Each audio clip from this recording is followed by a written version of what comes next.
Nagbalik loob sa pamahalaan ng isang miyembro ng Communist Terrorist Group sa Zamboanga del Sur. Isa itong patunay ng patuloy na pagsisikap ng gobyerno na hikayatin ang mga miyembro ng armadong grupo na magbalik loob at magsimula ng bagong buhay bilang bahagi ng komunidad. Patrolwoman Luis Mariconde sa report.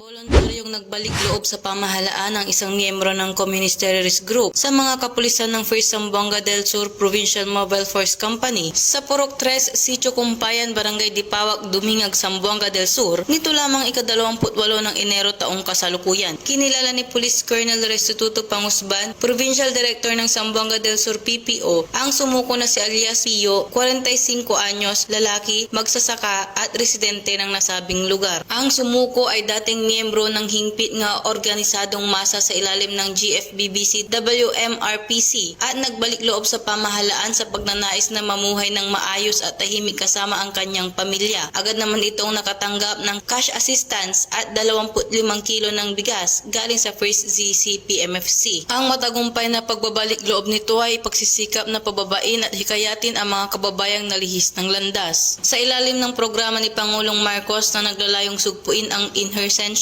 ang pambansang pulisya ay patuloy na hinihikayat ang mga natitira pang miyembro at taga-suporta ng Communist Terrorist Group na magbalik loob sa pamahalaan at samantalahin ang programa nitong ECLIP o Enhanced Comprehensive Local Integration Program at makiisa tungo sa isang bagong Pilipinas.